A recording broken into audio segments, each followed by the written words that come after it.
always giving her McDonald's or Dunkin' Donuts, I'd try to throw her a peanut butter sandwich. And they were making fun of you? Yeah.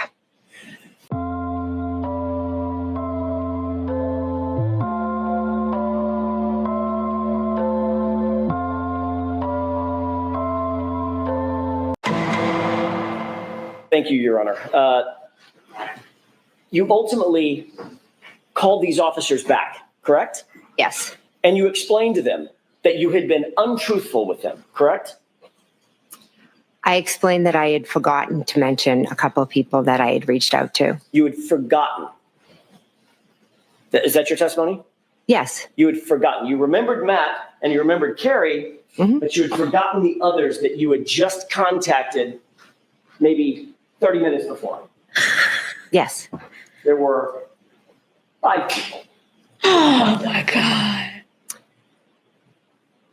I contacted Matt. Let's go through them. I'm just asking yes, no. You know them? I know 4 off the top of my head. Okay, let's go through them. Okay. You contacted your husband, correct? Yes. You contacted Carrie Roberts, correct? Yes. You contacted Peggy O'Keefe, correct? Yes. Then, Ms. McCabe, you contacted the district attorney's office, correct? My witness advocate. The district attorney's office. My witness advocate who works for the district attorney's office. Thank you, Ms. McCabe. Yes. And you also left out that you contacted Brian Albert himself, correct? Yes, my brother-in-law. For some reason, your brother-in-law, who's the 30-year Boston police detective, correct? Yes. And on whose lawn John O'Keefe was found dead or dying. Objection. I'll allow that. Correct? Yes. For some reason, you did not want these officers to know that you had communicated specifically with Brian Albert, the homeowner, just before you talked to them. Correct? No, incorrect. There was some reason that was important enough for you to lie about that, even though you had been admonished that it's a crime to lie about that to those officers. Correct? Incorrect. I didn't lie to them. I had forgotten who I had called. Whatever. And all of a sudden you had an epiphany right after they walked out the door? Yes. Matt said, who have you spoken to? Objection. I'm going to allow it. It's out. You're not to go any further, Mr. Jeff. Very much. Your Honor, may I call my next witness? Please. Calls Jennifer McCabe. Oh, shit! Oh! Oh, it's going down, Chet. Oh, she's coming in. Jenny Couch McCabe is coming in. Jenny McCabe Couch. Oh! Oh! So in both of those statements to Trooper Prince, when you were asked about your communications, and at the grand jury, by the way, at the grand jury, when you were asked who you communicated that morning, who you communicated with that morning, you didn't need to see a report, did you? You didn't ask to see a report like you're doing here. Well, I'm asking because you're asking specific questions about what I said on a specific day. And depending on who's asking the question, they ask questions in a different manner. So the answer is always going to be the same. If you ask me who I spoke to, I'm always going to tell you I spoke to Miss Reed and Julie. I called Julie Albert and I called Tom Beatty. The answer is always the same, but the way the question asked and maybe some of the words that I use may be different. And I don't remember on specific days. We've been questioned many times, but the answers are always going to be the same. The wording may be different. That was so long. Yeah. Finish? Is that answer? Yes, I am. Okay. I'm going to allow that, but let's move on. Are you done? I'm sorry. I'm not sure. All I can tell you is I never spoke to my sister Nicole that morning prior to waking her up. But you do acknowledge that you made a phone call at 5:07 to Julie Albert. I'm sorry, to Nicole Albert, your sister, over at 34th Fairview in those early morning hours. Right? Yes, I learned after. When I'm first being questioned, it's days after. It was a chaotic morning. I remembered the waterfall, Julie, then Tom Beatty. Calling to my sister wasn't as important ingrained in my mind at that point. No. And then you testified at a grand jury, not hours or days later. You testified at a grand jury months later, correct? Correct. And at that grand jury, you also left out the fact that you contacted your sister, correct? There's nothing nefarious. I remembered who I called. I didn't go back and look at phone records. I didn't say it was nefarious. Why would you use the word nefarious? Because there's nothing about me calling my sister that is nefarious, and I feel like you're insinuating it might be, and it's not. Did you use that word because it sounds nefarious? No, I just used the word because I think that's how you're trying to portray something that is nothing. Or did you use that word because you think that's how it's coming across? That's nefarious. No. Without contacting 34 Carrie. No, not at all.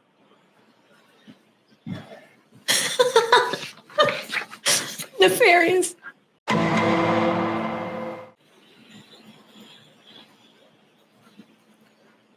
Who is this from and who's it to? This is from me to Nicole, to Brian, to Matt. What does it read? She is telling him everything. Everything is in all caps with an exclamation point, correct? Yes, it is. What's the timestamp on this, Ms. McCabe? 2:55. Who's the him that you're referring to in this text? I believe it was Michael Proctor. Next text, please.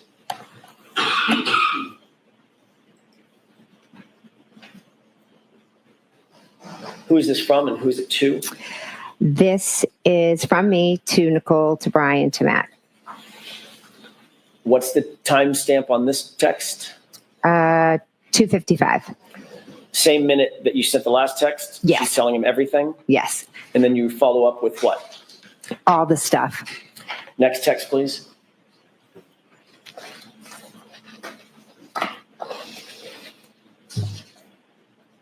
Who's this responsive text from? This is from Matt to myself, Nicole, and Brian. And what's the timestamp on this? 4:35. What does this read? Yep. If she pleads out, it will end. If she fights it, it will be an episode. Who's she? I'm assuming that would be Miss Reed. Next text, please.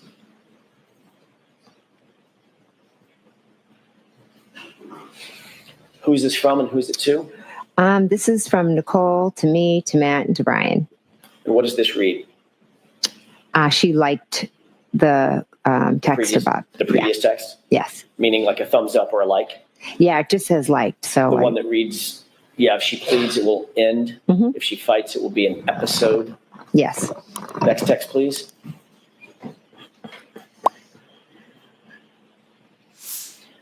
Who's this from and who's it to? This is from Matt. Oh, sorry. To me, to Nicole, and to Brian. And what does this read? Brian, sitting separate. Is that a period or a comma? I honestly can't see. Is that a period or a comma between Brian and sitting? Or can you tell? I can't tell if it is or it's just like the way it printed out. It's from me to Matt, Nicole, and Brian. And what does it read? Cops here again. You were reporting to the others on this text stream that the police had arrived at your house. They were in your house with you and Carrie that you just described, correct? Yes, I was just telling them that they were here again. Next text, please.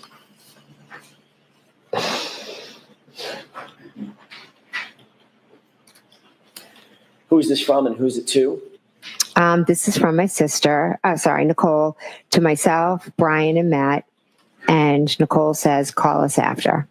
And what time was this? This was 5:23. Did you take this to mean that she wanted you to call the group after Carrie Roberts' interview and update them about that interview?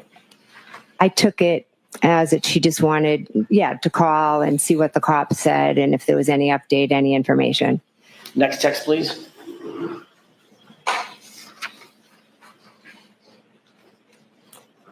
Who's this from and who's it to? This is from Matt, and it's to myself, Nicole, and Brian. What time is this? This is at 5:31. And at 5:31, what does Mr. McCabe write to the group? This girl could write a book nonstop. Was that in reference to Carrie Roberts having her interview with the Massachusetts State Police? Yes, it was. And this girl is Carrie, correct? Yes. Next text, please.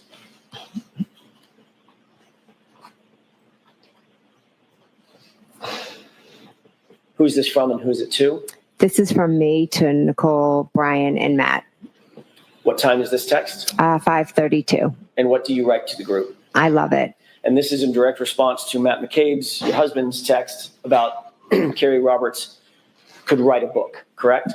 Yes. Suggesting that both you and Mr. McCabe were listening to her interview, correct? We could hear different parts of it, correct? Next text, please.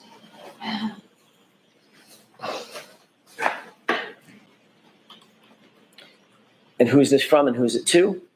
This is from me to Nicole, to Brian, to Matt. What did you write? I wrote, she is telling them everything. Similar to the text that we earlier saw that was in all caps when you indicated she's telling them everything, correct? Yes. On the phone. That was in reference to what she was saying on the phone. Yes. This is in reference to the live interview, correct? Yes. Also indicating that you were listening to and were privy to the content of her conversation with the police. I could hear bits and pieces of it, yes. Enough to say that she's telling them everything. When I used the word everything, I meant it not only was she telling them what had happened, but she was also telling them opinions and different things. Okay, so you could hear it that much. I could hear her saying some opinions. Okay. Next text, please.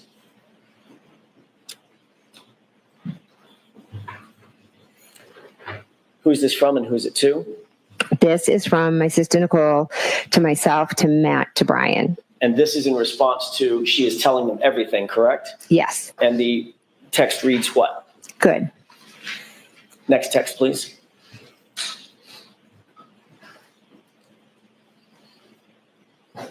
Who's this from and who's it to? This is from Matt to myself, to Nicole, and to Brian. And what does it read? He says, going to miss the basketball game at this rate. You mean Matt says? Oh, sorry. Matt says, going to miss the basketball game at this rate. Indicating that he was still in the house and still privy to the conversation between Carrie Roberts and the Massachusetts State Police. He was waiting for them to talk, but Carrie kept as he said, she could write a book. So he felt he was going to miss the game because she just kept talking. Next text, please.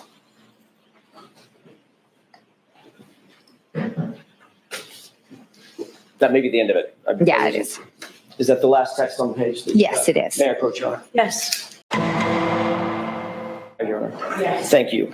In the text that we just saw, you were colluding with other witnesses, percipient witnesses in this case through those text messages, were you not? I was not. You were organizing your statements to the police based on what you overheard and what you heard during Carrie Roberts' interview with the Massachusetts State Police, weren't you? No, I was not. You were reporting back to other percipient witnesses what you heard and saw during other witnesses' statements to the police, to wit, Carrie Roberts, correct? I was telling them Carrie was speaking with the police. And you told them she's telling them, quote, everything, correct? Yes, I told them some of the opinions that she stated. And when Mr. McCabe said she could write a book, she's going on, in other words, she's going on and on, your statement was, I love it, correct? Yes. And you reported that back to other witnesses who were not privy to Ms. Roberts's statements to the police, correct? To my sister and to my brother-in-law, yes. And then your sister asked for updates when Carrie Roberts was done, correct? I don't know if it was in regard to updates when she was done or updates like, did they tell us anything? Is there anything new? We were still all trying to figure out what had happened. The four of you were discussing the facts surrounding this case, not only with each other, but discussing interviews, formal police interviews that you heard or overheard with another witness, weren't you? I told them some of the things that Carrie Roberts said, yes. And you were happy about what she said after you had created this timeline with her, correct? The timeline had nothing to do with it. But it was certainly chronologically. Her interview with the police was after this timeline had already been created between you and Carrie Roberts.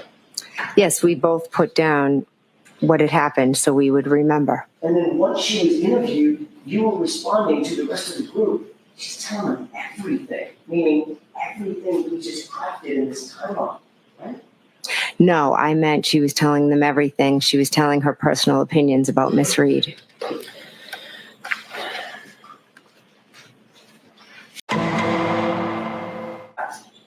Actually went from your house and did make a pit stop to 34th Fairview before you went to Michael White's house, didn't you?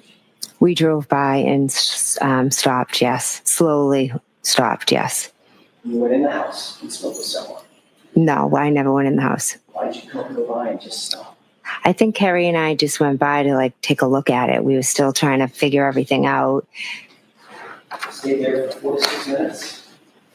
I have to look at the report, but yeah, we were sitting in the car kind of just like, oh my God, looking.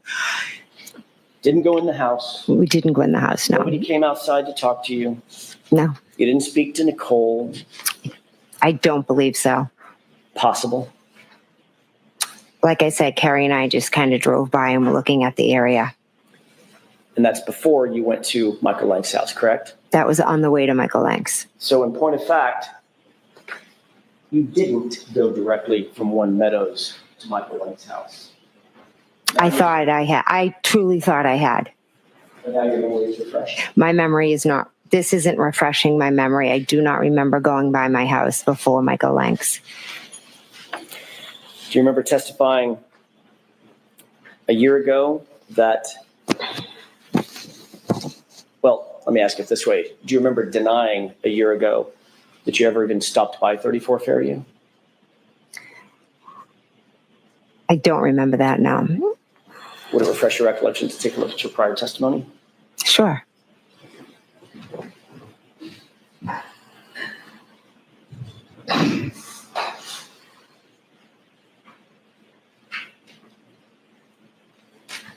Take a look at that page, the top highlighted.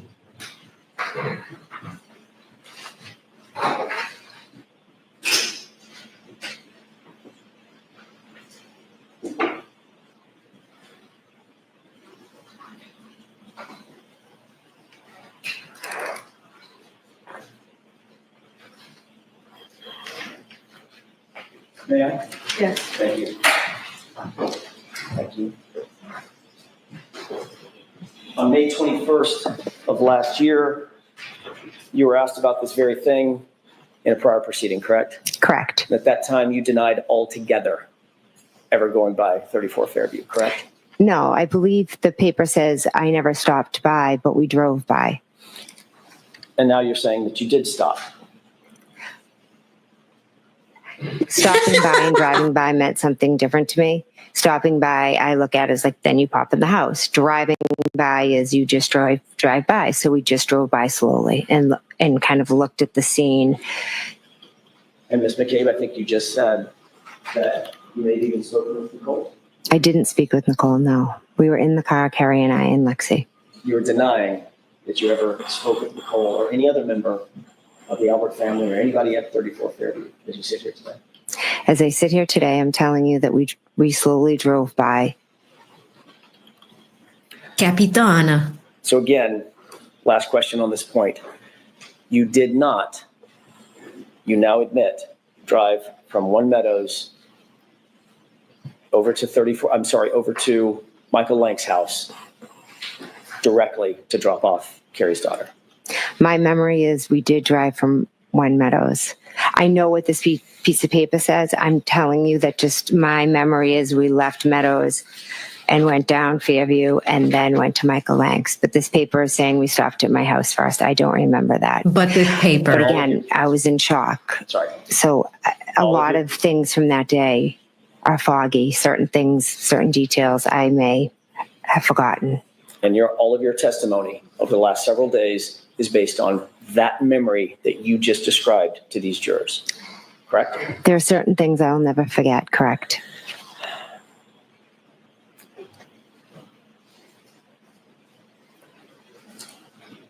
I'm going to ask you a couple of questions. You may, depending upon your answer, depending upon what you just answered, you may or may not remember.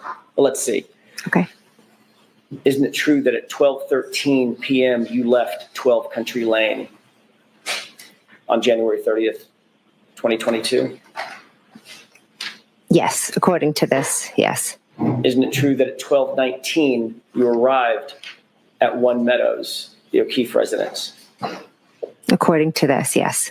Are you asking her regarding? I'm asking her memory, not according to the document. Oh, my Your memory. Your I don't memory. remember exact times. Thank you. Isn't it true, Ms. McCabe, that at 5:12 p.m. you left One Meadows, which is the O'Keefe residence, 5:12 in the evening? That I don't remember the times that I left. Isn't it true that at 5:21 you arrived back at your address on Country Lane? I do not remember that. Isn't it true that at 5:28, 7 minutes later, you actually left your address on Country Lane? Again, I don't remember going by my house. Isn't it true that at 5:36 you arrived at 34 Fairview and stayed for at least 4 minutes? I know we drove by. Isn't it true that at 5:40, or there just thereafter, you left 34 Fairview? I know we left and went to Mike Lank's. And isn't it true at 5:43 you arrived on that Oakdale Road address at Sergeant Lank's house? Not sure of the exact time, but yes, we did go to Sergeant Lank's house. And isn't it true that at 6:28, almost 45 minutes later, actually a little better than 45 minutes later, you left that address at Michael Lank's house and drove back to your house directly? After leaving Mike Lank's, I went home, correct? And you arrived at your house at 6:34, correct? According to the paper. What about according to your memory? I don't remember exact times. When you dial somebody by mistake, it requires several steps, doesn't it? I'm not sure. A lot of times I just put my phone down and the next thing I know, I think it's very common to do butt dials. So you have an iPhone, is that right? Or had an iPhone. I do, yes. And that iPhone required a biometric or a passcode to get into to even open the phone. Mine's not open right now, right? It's not open, correct? And it requires, your phone required some sort of biometric interaction with the phone, otherwise known as Face ID, or you put in a code, correct? Yes, or I could have been texting, and then after I texted, the phone was open, and I could have accidentally called John. That happens to me all the time. It also requires you to open the phone app, correct? For instance, if you're texting, you're in the text app. Is that right? Actually, I'm not. I'd have to sit and look at it Well, how often do you make phone calls? every day. Every day. Every day? Yeah. Hundreds of times a day, right? Not hundreds. Dozens of times a day. Yeah. You have to open the phone app to make a phone call. You can't call somebody from the texting app, right? Is that right? I'm not sure. I don't know what to tell you. There's a list of apps at the bottom of the phone. Yes. Messages. Mhm. Phone, right? Mhm. Is that yes? Yes, and maybe And I that's it. accidentally hit the So- last thing, the last call. Like since I had talked to John, Robert, at this point, I would ask the court to instruct the witness to answer my question. I believe she is. Go ahead and finish. Oh, she's such. Okay. You know what? It's Bev. It's Bev. It's Bev. It's Bev. 100% it's Bev. Because here's what needs to be done. She should be instructing the witness to answer the question, but she's not. And that's why Alan's having a hard time with this. She's not instructing Jen to answer the damn question. And any other judge would do that. And she goes, I believe she is. She's being evasive. Shout out to Sorry. Her butt is busted. Like, seriously, Bev needs to instruct her to answer the question. I've seen her do this with other witnesses. This is witness number 12. There were 11 people before this. You've instructed them to answer questions. You've asked them questions yourself. Why are we saying that Jen is answering a question when it should be unresponsive? She's not answering the questions. In fact, she's letting it slide that Jen is giving narratives. Instead of yes or no, Jen is going off on tangents and saying what she wants to say. Why? Why? Why is this being allowed?